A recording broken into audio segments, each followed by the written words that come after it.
Hello and welcome to this week's episode of the Veg Grower Podcast. My name's Richard and I want to encourage and inspire you to grow more of your own food in whatever space you have available. And I do this by sharing exactly what I've been up to in my own allotment, my own kitchen garden, and I've been growing my own for the last 30 years. But I still learn something new every single day. Now, here we are, another week, and by the time this podcast comes out, it will be September, which means it is time for our seed of the month, which this month is going to be watercress. We've got a bit of an update from the allotment, plus hear about how the rain has made our life a little bit easier.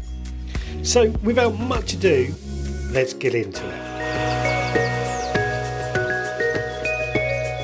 Well, I'm here in my shed in the kitchen garden at home, and I'm in here because I'm getting out the way of the rain that we've had over this last week. I've got to say the rain is very, very welcome, but it is a little annoying at the same time.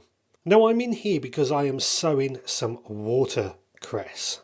Now, watercress is a fantastic vegetable to grow. I grow it all the time, but I find that I have two ways that I try and start it from. First of all is by sowing from seed. Now all I've got to do here is just sow them into a very shallow tray of seed compost or very fine multi-purpose compost, and ensure that the soil, the compost, stays moist at all times. Never let it dry out. I just simply sprinkle the seeds over the top. I don't try and bury them or anything. The seeds are very, very fine to say the least. Place that tray in a bright location. My shed is perfect, but a kitchen windowsill or something like that will be just as good. The seeds will germinate in about 7 to 14 days, so fairly quick. But once they germinate, we do need to thin them out to give them a couple of centimetres of space between each plant to allow good airflow. After a while, they will grow. That's one way of propagating watercress. The second way is run down to your local supermarket and buy a bag of watercress. Take that watercress, just take a couple of the little pieces of watercress and place it in a tray of water. Could actually be some little gravel in the bottom for stability or something, but change that water every 2 to 3 days and eventually that watercress will start to shoot and start to grow its own roots. For me, growing it from supermarket salad leaves is one of the easiest ways. Best of all, you can take those salad leaves to use in a recipe coming up a little bit later on. Now, to continue growing, this is one of the reasons that we sow watercress at this time of year, because it does prefer partially shaded, damp soil, shallow water. You don't need a pond, but it can go in a pond if needed, or even in a water feature, but it does prefer very shaded and very damp soil. Keep it moist at all times and keep it cool. It can grow in containers, of course, with water retaining compost if no pond or stream is available, but even something as simple as a bird table can grow watercress in as well. Really easy, and once they start growing, just continue to pick the outer leaves quite regularly. Leave the inner shoots to continue to keep growing, but pick those outer leaves quite regularly and try to avoid cutting more than 1/3 of the plant at a time, just to prevent any stress. Really incredibly easy to grow, really easy, as long as the soil is damp at all times. That's the key thing to remember. The clue is in the name. When we use it in the kitchen, it is a case of just washing the leaves thoroughly before eating. You can use it in salads, sandwiches, garnishes, soups, smoothies, stir fries, whole host of things that we can use it for. It tastes best to harvest it just before flowering as well.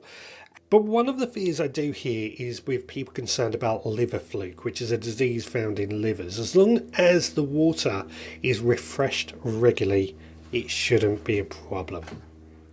Now, what else have we been doing here in the kitchen garden this week? Well, I've already mentioned that it has rained. And I was looking on my chart on my weather station. Throughout August, we've had 27 millimetres of rain throughout the month. 26 of that was in the last week. So quite a big downpour in this last week. Luckily, I saw the rain coming in. I made sure my water butts were set up, and because we're going even further to get more and more rainwater, I've had to install some more rain diverters to my downpipes. Now this is quite important because I see people install rain diverters wrong all the time. Now, if you don't know what a rain diverter is, it's something that you simply slot into your gutter downpipes so that when water runs down there, it can divert off to the water butt. But if the water butt is full, it then continues to go down the drain pipe and down the sewers. Correct installation is important for this to work. All I do is I make sure that where I'm going to install this rain diverter is at exactly the same level as where we're going to install the pipe on the water butt. So I always have my inlet on the water butt at the very top of the water butt where I've drilled a hole and put an adapter in. It's got to be level with that. I often see people install rain diverters higher up. That's not going to work because when the water butt overflows, it's going to flow over the water butt. It needs to be at the same level. Basically, it's all in the instructions. It's such a simple thing to do, but it really does save a lot of water, and it's impressive just how much water we've collected already. And this goes a long way to, one, of course, being self-sufficient, something that we are trying to do, but also reduce our water bills, which is, again, something that we are very keen to do here, while also maintaining a productive vegetable garden. Basically, a lot of benefits to growing our own, a lot of benefits to catching as much rainwater as possible. Now, it looks like it has stopped raining for a minute, so I am going to take a walk down to the allotment. In the meantime, let's find out what's been going on in the Supporters Club this week. Well, it's that time when I do interrupt you and just ask you if you would be good enough to leave a rate and review on your podcast provider. It only takes you a few seconds, but it means well to us and it helps us get found by more people who might also be interested in learning how to grow their own food. Not only that, if you are also enjoying this podcast, you want to help support the work that we do, then please consider becoming a member of the Veg Grower Podcast Supporters Club. For just £5 a month, you get access to extra behind the scenes podcasts to give you a bit of an idea what's going on here at the Veg Grower Podcast HQ. Not only that, once a month you will also receive our monthly seed pack, and in that seed pack you get a copy of our mini newspaper. It gives you a few ideas what you can do in that very month, but you also get a collection of seeds that can be sown in that very month. Now, over this last week we've been busy sending out September's seed pack, and we got quite a collection that have been sent out. If you want to find out more, then please head to theveggrowerpodcast.co.uk and sign up there as well.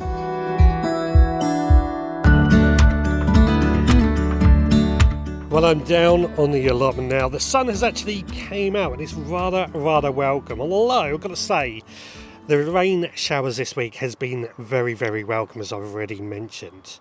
Now, throughout the week, I have been visiting the allotment and, of course, on the weekends. And when we've had the rain showers, it's been a case of running under the cover of my shed or my greenhouse in order to try and get out of those rain showers.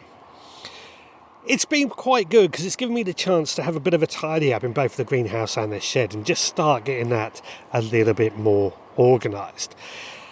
But outside, of course, that's where we really do want to concentrate on. So outside, weeding has been so much easier with the recent rain. The soil is just so much easier to pull weeds out because it is that much more moist. I'm on a heavy clay soil, as I've said time and time in the past, and clay soil, when it gets dry, it becomes incredibly hard, but as soon as you get some rain, it loosens up that soil and it becomes much easier to work. Makes it a lot easier to plant out our plants, and makes it a lot easier to really pull out any weeds. So yeah, very, very welcome this rain as well. And of course, it has saved us on time spent watering. One of the big things I've also noticed is just how much better my plants look for having some of this rain. So really, really, really is very, very welcome. Now, added to that, one of the things that we have been doing have been that, well, a bit of an observation first of all. So I've said time and time again that a lot of my seeds that I sow direct this year have struggled to germinate. And as I was wandering around today and looking at all my plants, I noticed that where I planted out my leeks, in between the leeks, I also sowed some carrot seeds. Now, carrot seeds are one of those that have struggled to germinate in my allotment where I have sown them in a certain bed. So I started to wonder myself, what's going on here? Why have those carrot seeds germinated? Bearing in mind, it was towards the end of the dry season that they were sown. So what was the difference? Well, the carrot seeds were sown in some of my older beds that over the years have had plenty of organic matter added to them. I've built up the levels of organic matter. In the other beds, the levels of the organic matter isn't as high. It's pretty much still bare clay soil.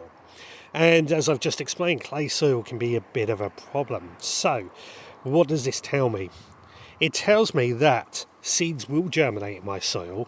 It's just a case that the clay soil is pretty hard for it to break through.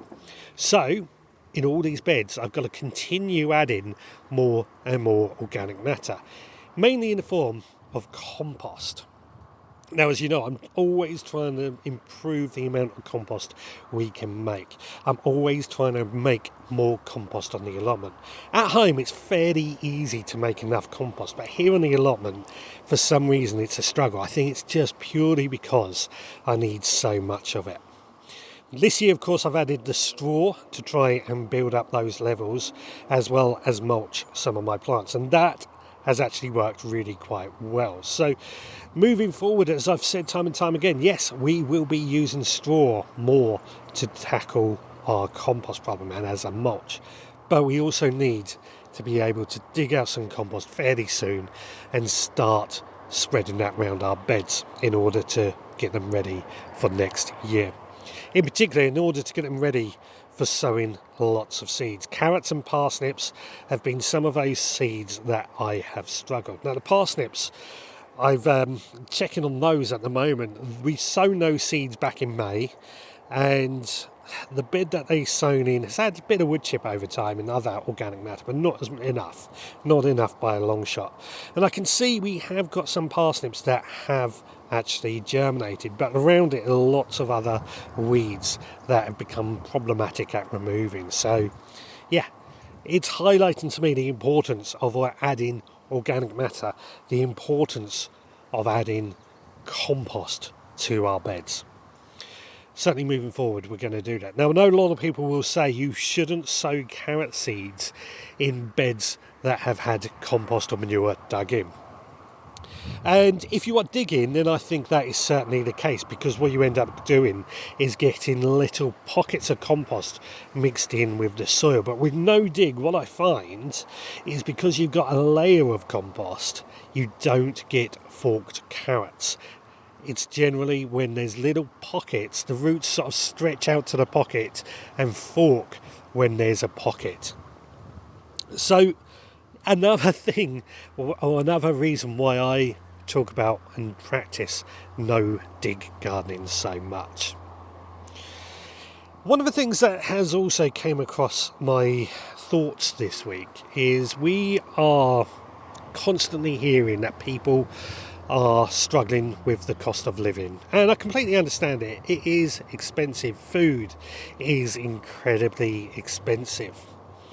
For me, one of the best ways to combat this is, of course, to grow your own food. This is why I do this podcast, because I want people to grow more of their own food. But it's not always that easy. It's not always practical for everybody to grow their own food. And I know when I talk to you guys about this, I'm talking to the converted. You've already grown your own food, otherwise you wouldn't be listening to this podcast. But an allotment particularly is very susceptible to thievery, which is a shame. My allotment itself has had break-ins in the past, mainly people breaking into the sheds, stealing tools and what have you. Now that's not, of course, not welcome in the slightest. It's not appropriate at all. But I have heard stories of people stealing food of people's allotments as well, and it's gone to court and they've just sort of said, the thieves have said, I couldn't feed my family, I needed food.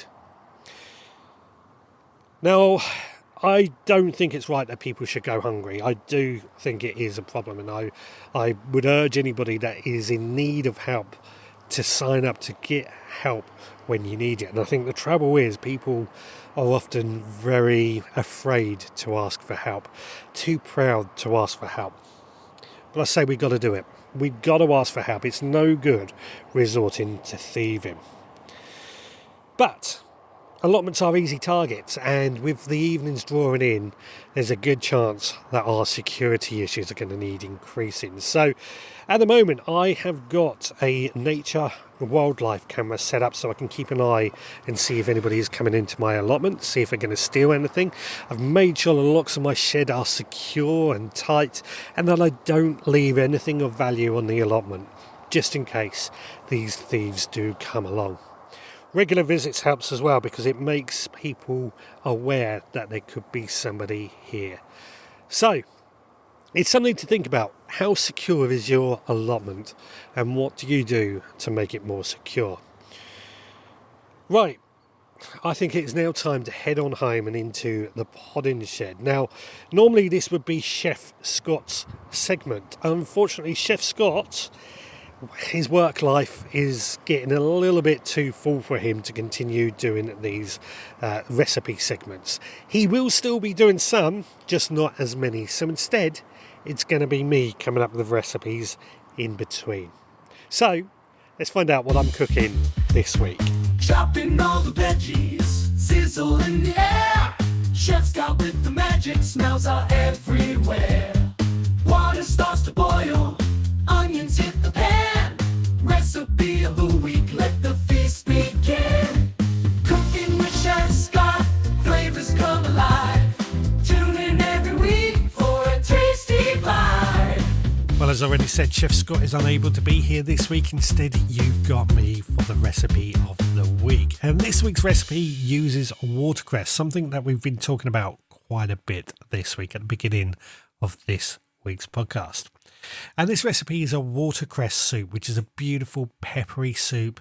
Looks healthy. It's a really lovely shade of green. You will find the recipe on the veggroundpodcast.co.uk if you want to find the written instructions.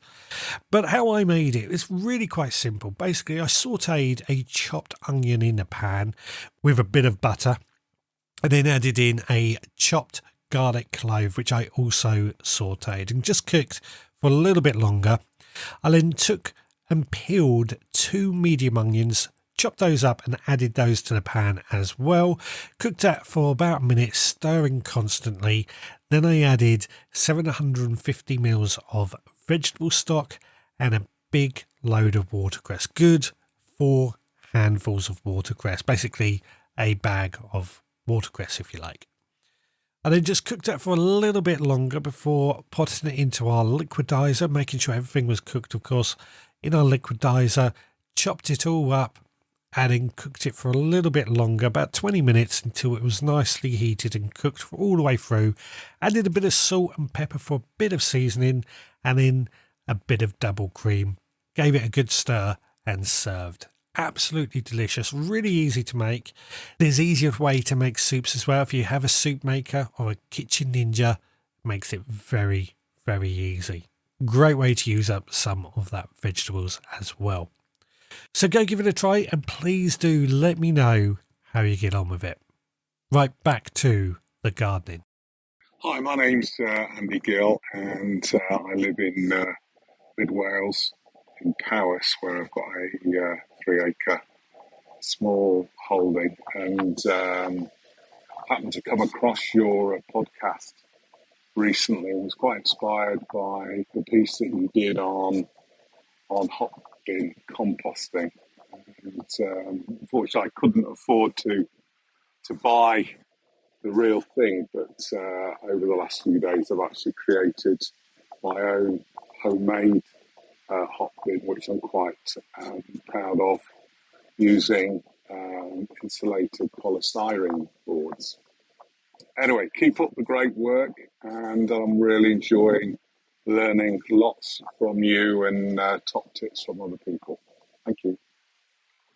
Well, thank you very much to Andy for that voicemail. And I do like the idea of making this compost bin. It sounds very interesting. I'd love to see some photos of it and see how you get on. I've got to say, one of the things that I do love about allotment teas in particular is how we can make things out of what most people would consider rubbish. And allotments are particularly loan themselves to this really nicely because that ramshackled look, I feel, goes quite well in an allotment. I've made quite a few things out of recycled materials over the years. My first compost bins were made out of pallets, just bolted together to make a compost bin shape. And they lasted fine for a couple of years before they rotted away. The first beds of my allotment were also made out of pallet wood. Again, they were fine for a few years before they rotted away. I since replaced it with some really thick wood that was reclaimed roofing joists.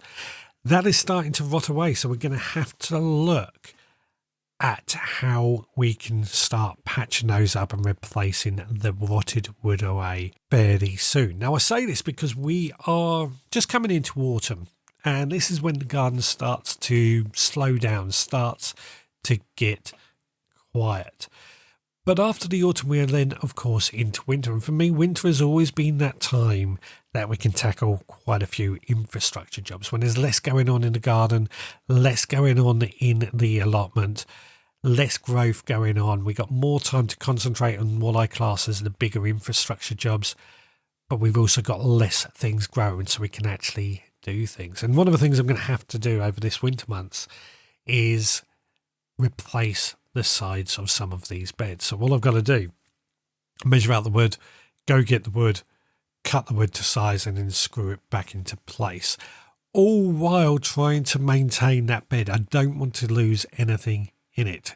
It's all about planning, because what I really need to do is when we harvest all the plants and that bed is empty, that's when I replace it before I plant anything in there, just so then I can try and minimize the amount of damage to the plants that could be in there. It's all about the planning, all about the planning. And certainly over the winter months, I've got quite a few projects of things that I would like to build. Birdhouses, a new potting bench, things like that, which are going to keep me very, very busy. It's all about sitting down, making plans and drawing up sketches. And with the evenings drawing in, it's going to be a good time to do that. But I would love to see or hear from you of anything that you have built that you are particularly proud of. We always love seeing these things. You can send them to me via email or paste them in our Facebook group. Now, earlier I asked you if you would rate and review on your podcast provider. And I ask you that again because it really does help us out and it helps us get found by more people who might be interested in learning more about how to grow their own food. But I've had a comment come in from Lynn, which is backed up and followed up with an email to me as well. And Lynn says, "Hi Richard, I started trying fermentation when someone gave me a piece of SCOBY to make kombucha.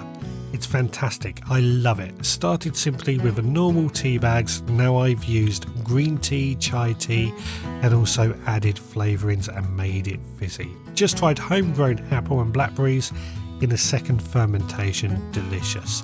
Costs next to nothing to make, but so expensive to buy in the shops.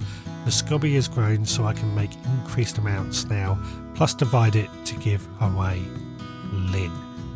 Now, she's actually followed this up and sent me some recipes that she uses for this, and I'm really interested. We had a question last week about fermented foods, and I'm really interested in seeing how we can get on with this. I've got to try and get some SCOBY to make this kombucha, but I have started making some sauerkraut again. Just as a first example, it's going to take a couple of weeks to see how we get on, but if it works out, I will be sharing that recipe with you. Of course, if you've got some cabbage, you might want to give it a try yourself. At the moment, we have got a lot of cabbage, so looking for recipes that we can do that. Now, we have had a few ratings come in on various platforms as well, which I'm very grateful for as well. Please do rate and review. Alternatively, if you want to get in touch, my email address is richard@veggrowerpodcast.co.uk, or you can visit veggrowerpodcast.co.uk. You can leave a comment on the bottom of a blog post, or you can leave us a voicemail. Really easy, as shown by Andy today. Of course, you can find me on social media as well. Just send us a direct message or whatever it is on there. And don't forget, if you've enjoyed this podcast, then please consider becoming a member of the Veg Grower Podcast Supporters Club. Right, time to pack up for this evening. We will be back again next week, so until then, please take care.